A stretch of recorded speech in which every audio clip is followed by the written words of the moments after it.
Okay, welcome back to the channel, guys. Spence has got a project he's been working on for a while, and that's this military truck to try and get a hitch on it to pull a little grain this fall and stuff. Because it'd be nice. The corn farm we're going to be going to is 12 miles away, so if we could have the tractor and then this military truck rolling, that'd be perfect. So he's been busting his butt, and then we got Ron, Hartung Family Farms, the engineer, helping us today too.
Here was the idea.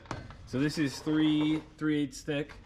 This is 1/2 inch thick. I spent a lot of time drilling these holes, 1/2 inch, 1/2 inch. The reason why it looks absolutely terrible is because I was originally going to do 6, and then I was like, oh wait, I'm only going to do 4, and then the drilling was harder than I thought, and so that was a combination of changing plans over and over. That's why it looks bad. Other side has 2 3/4 and 3 1/2 inch holes. And then I'm thinking we're gonna weld all around both sides. We'll leave it sticking out. We're gonna do, instead of the 2-inch receiver or shank, whatever you want to call it, it's gonna be 2.5, so it should be a bit stronger, and that's the thought. And then maybe have triangle pieces here.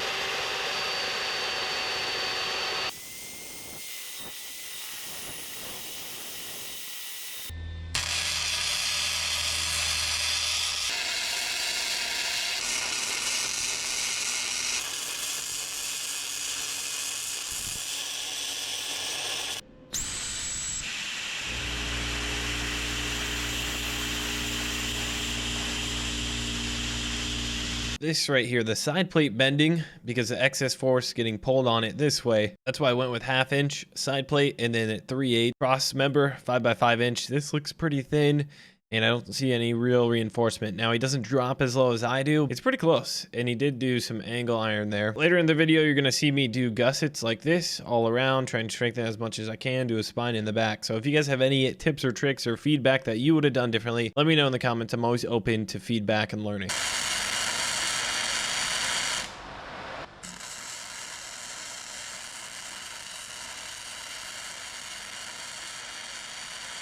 I'm getting ready to cut out a hole for this is a 2.5 inch receiver. I was thinking about a 3-inch, but our 5x5 inch tubing wouldn't take it, so I tried to get the heaviest duty receiver I could find. I'm gonna try and weld up more supports for this and stuff. This is just a 10-inch receiver, so I'll plasma cut that out. Hopefully I made the front markings and the back markings right. Everything's been going pretty smooth. The drilling of the holes took a while. And I was able to do these gussets here, trying to make it as overkill and beefy as possible. So.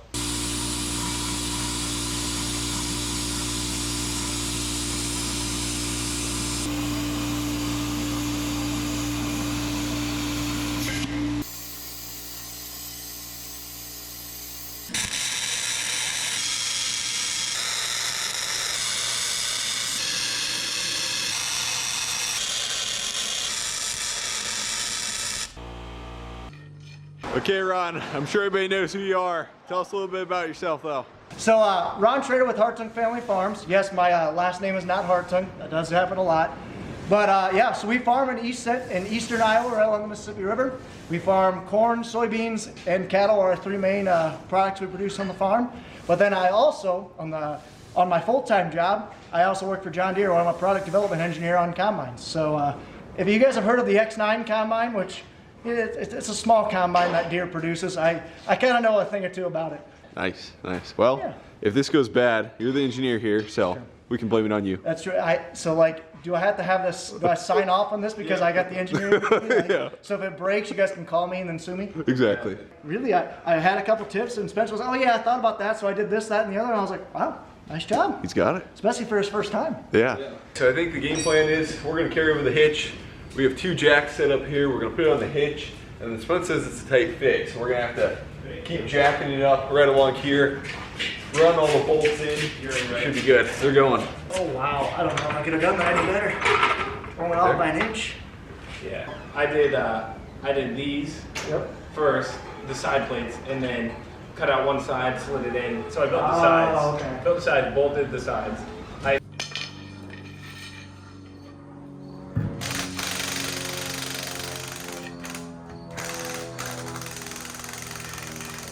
All right, so I think we're done. This is a project I've been doing for a week and a half. My dad helped a few times when I couldn't do it by myself. And so this is a hitch that Grant and I, we saw somebody on Ag Talk take a picture of somebody pulling 2 wagons with their 5-ton military truck. And I was able to see the design of the hitch, kind of. And so I kind of based it off that. So I bolted to the side here. And then this cross, so this is 1/2 inch material, and all these gussets and plates are 1/2 inch besides that, and 3/8. And so pretty much we have 5 bolts, a 3/4, 1/2 inch. Coming down, it's white because I just primed it. But I think the saving grace is that we butted up against here. And yeah, a lot of thought went into it.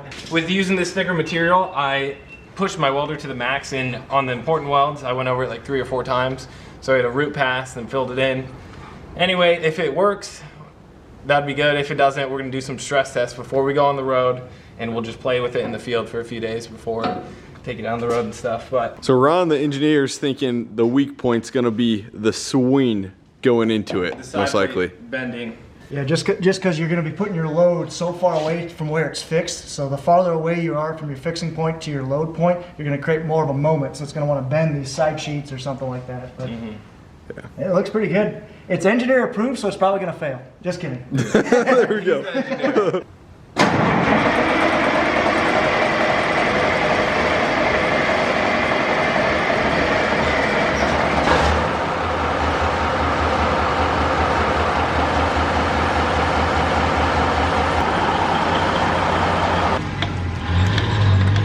I think what Spence is going to do to test it first is he's going to hook up to this dump trailer here, and he's just going to load it full of dirt.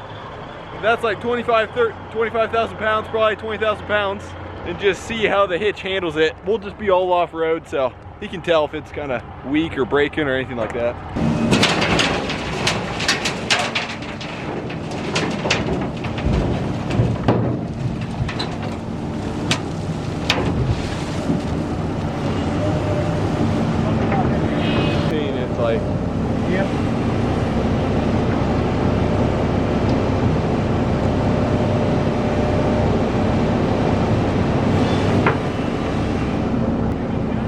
That should be good. The axle and suspension's moving as it should. Yeah. I'm confident.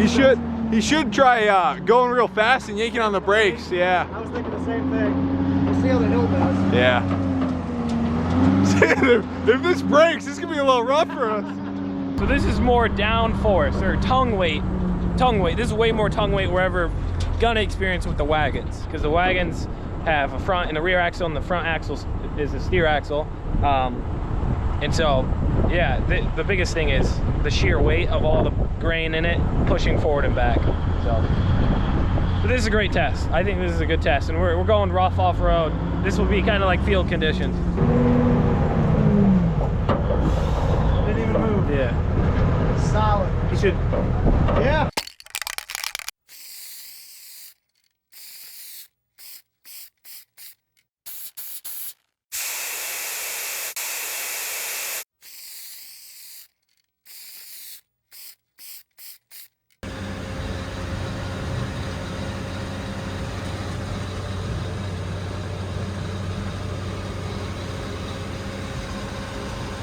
Okay, Spence is driving the pickup or the military truck down this morning.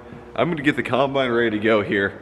I checked the forecast today and it's supposed to be another windy day. This is supposed to be the last windy day. Luckily, we're in a farm that's honestly surrounded by trees. It's like 5-acre plot. So if something does start on fire, it's kind of nice actually.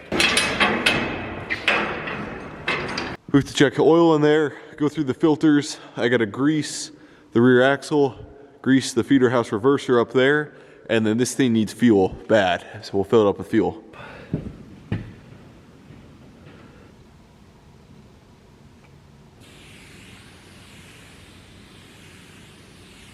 It was a tad bit cold out last night. It might actually start, this combine always starts right up.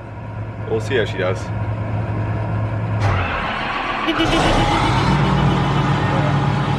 That's good to go.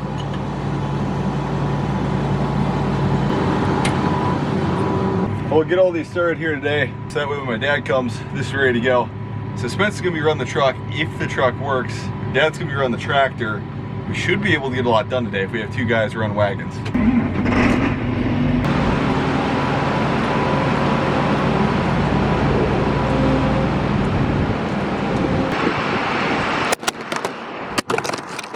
Hey, I'm here. You good?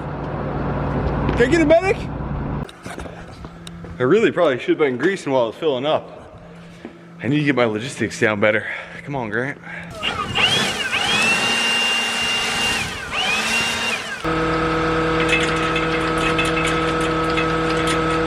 This is gonna take a while. She's thirsty.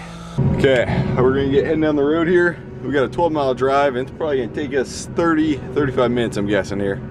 I talked to Spencer on the phone. He got the truck there, so he's there. He must have been hauling butt down the road. I think that thing could go 55, 60 mile an hour.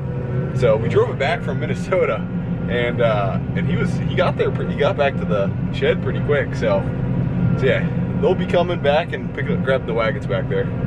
Should turn to 3rd gear. There we go. That's the first combine I've seen rolling today. Those guys are going there. Okay, we should be ready to go. Just gotta switch farms here.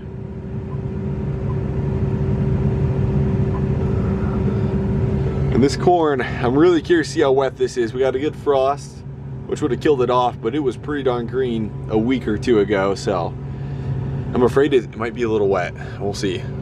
I think plan is to do this 5 acres here, and then we'll jump across the road to the other side, knock out all the other side, and then we'll come back and do go across this pond crossing and knock out everything else. Sounds good. There's the man. He drove the truck all the way down here. How was the drive? It was good. I messed up the seat, had it too stiff, so my back's a little sore. I had to hunch over the whole time. But yeah, the drive was good, truck ran good, so it'll be exciting to see what a wagon does on it. Drive like a Cadillac? Drove like a Cadillac. The battery is a little low. The alternator doesn't work, and so I was using brake lights, blinkers, and stuff like that, and so it drains the battery. Should be able to start. If not, we can jump it with the dealer. What do you mean set good? 390, concave clearance, fan, Turn it all right. 200, 183 average. Changes quickly. We'll see. So this farm, it's not bad dirt. It's a really patchy farm, 5-acre patches, and that's what kills you. But the CSR2 on it is 66, 67, I think, on the tillable. And there's spots up here on the ridge tops that are 91, 92 CSR2. So it naturally drains really good. So wow, that is, I'm surprised here. We'll see. We only went like 30 feet. Yeah. And that could be off or something. It shouldn't be off, but is there a chance it's off? It shouldn't be. Because the other farm was pretty accurate too. Yeah. Okay, he's gonna be full here, like really full. On the yield monitor, it's showing 300 bushel through here, so I wanted to get out, and it's not that big an ear, and I didn't plant crazy heavy population, but it just put on some nice ears.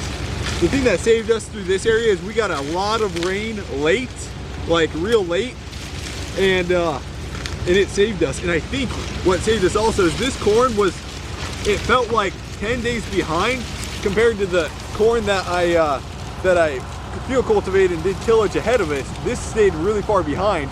We got some late rains, it feels like.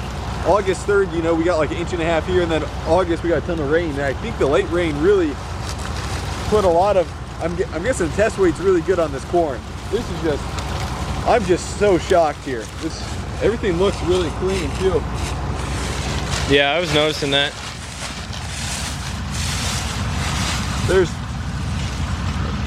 Yeah, you can just see how big the kernels are too. What's the moisture when you got in that heavier yield and like stuff? 19-20%. Oh, gotcha. We're putting, it's probably a good moisture to harvest at. It'd be nice to have it on a dryer though. Yeah. Instead of the co-op. But look at that, wow. Yeah, I would find 1 or 2. Maybe the wind blew it all away though. Yeah. Okay, so we're filling the military truck wagon for the first time. It'll have almost 17,000 pounds on them. That'll be a good test. See how it does there. And so far that field went 240.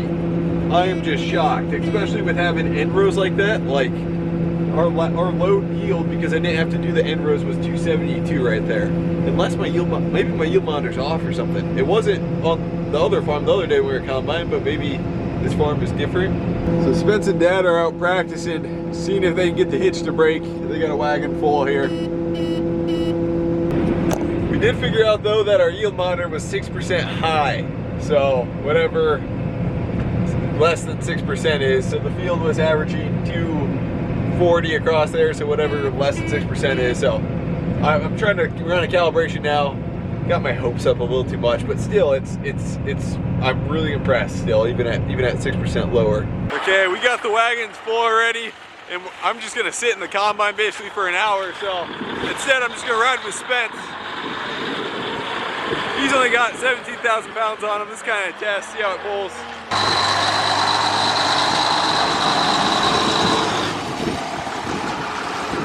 Oh yeah.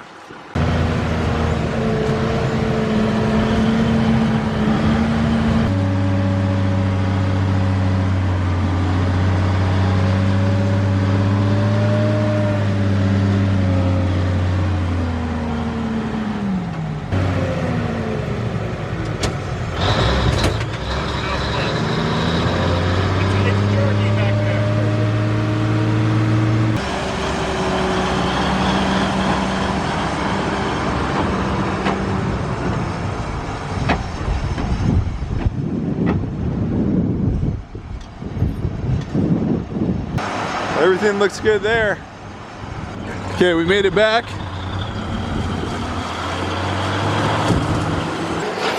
Works kind of good because you can run, me and Spence were coming back at 55 mile an hour. That truck does 55, so it works kind of good. But the co-op, or the elevator, is closing at 6 today. They're having weapon issues or dryer issues, so their weapon's gonna be full here. So we probably won't be able to go like crazy, get as much done today as we thought we were gonna. We'll go as fast as possible, get Spence filled, he'll be on his way, and then my dad should be showing up here shortly with the tractor.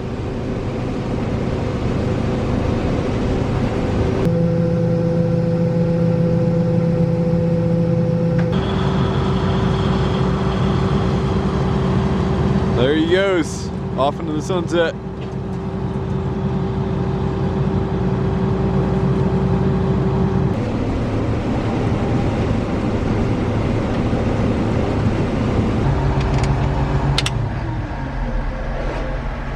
Okay, I'm done for the night. I have literally like a 1/4 acre left, and I was like, I can get it. And then at the last second I pulled out, I was like, I got too much. And so I dumped all of it on this wagon, and we have too much. And I shouldn't have done it, but I wanted to make sure I got everything off the combine so I could reset it, make sure we're accurate with yield the next load. Oh God, we should be fine. Okay, we're rolling this morning. Got a wagon full behind me here, and I got to run down, get the combine warmed up, which usually I want to let it warm up for a while, but then get a load in the combine, shut the combine off, run up here, unless Spencer wants to take over the combine, run up here and get, meet an insurance guy to get an insurance document signed at the shed, and then run back. So this morning's going to be kind of logistical. It's going to be a little kind of iffy and stuff, but we have 22 acres left. I'm hoping we can get it done today. Got my dad also, and I think got a buddy coming down too to help a little bit, so we should be able to get it done.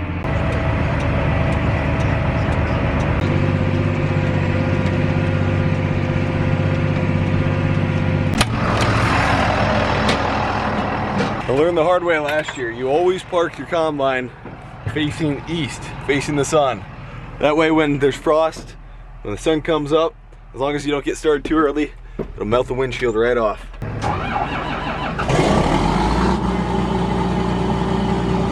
Okay, we should be ready to rock and roll. So last night, you guys probably saw that clip, I completely overfilled the wagon. And I'm like, how is this thing so full? Like, unfortunately, I literally spilled a little bit, kind of getting around here, getting out of it, because the wagon tips to the side. But I realized my yield monitor's off. Load pounds that showed 38,300. Scale elevator showed me like 39,800, almost 40,000 pounds. So that means now we're low. Now the yield monitor's low. So we're really yielding more than the yield monitor's saying right now. So this next load, this is really gonna tell, okay, do we need to recalibrate the yield monitor again? Okay, we got the pond crossing. Crossed this last year with the help of Dave.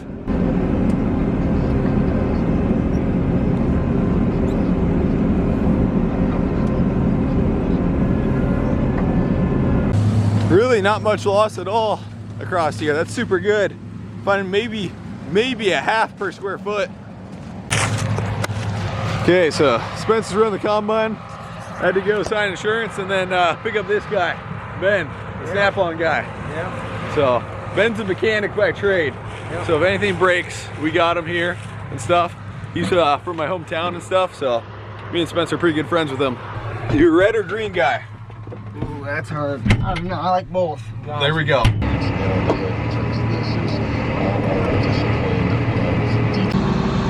Get out of the combine. Come on, let us harvest. Somebody's got to go fast. It's scary on the hills. Oh yeah. Feels like the tire's just gonna blow. Yeah. I think it'd be a washout or like a big hole or a blowout Oh, yeah. hit it on a turn. Oh yeah. Come on, boy. Woo. Been through there.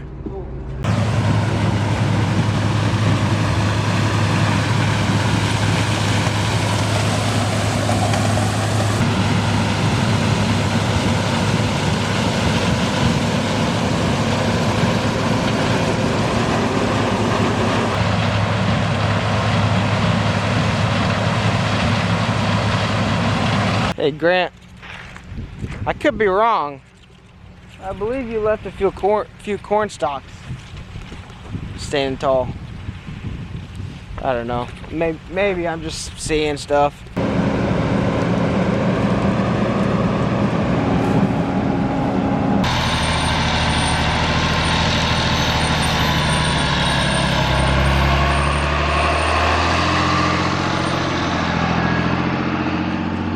So that end row corn did 133 bushels an acre. And then it just leaves all reds around there, and then it gets to real good corn through here. So far we're down to our last 12 acres, 13 acres. So really not too bad here. Getting into some better corn once we knock out the end rows. So that's good at least, but today's gone really smooth. And if I can keep this combine run, we should be able to get done before the elevator closes here. That's what I'm thinking. Didn't think we were gonna do this. I'm on the go with a military truck. Oh yeah. Ben's driving, Spence is in the drone right now.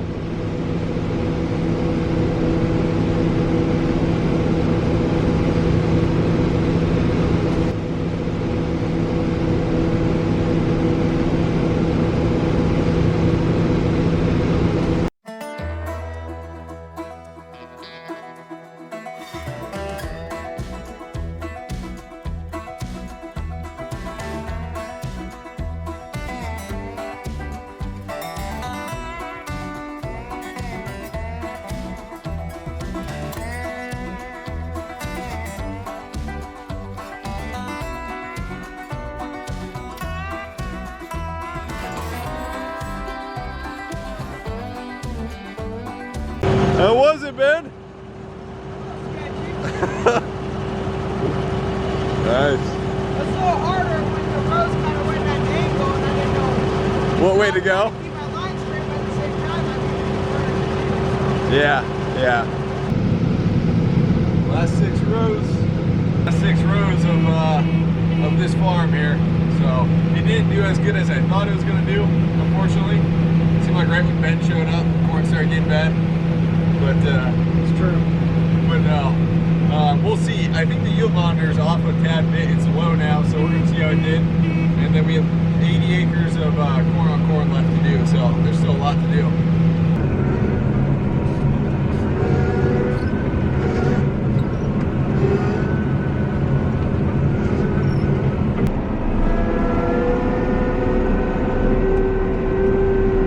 Well, I think that's gonna be it for this video, guys. Seriously, thanks for watching this one, and we will see you guys in the next one. Got 80 acres of corn left. Technically, harvest is done, some tillage, and then gets kind of boring.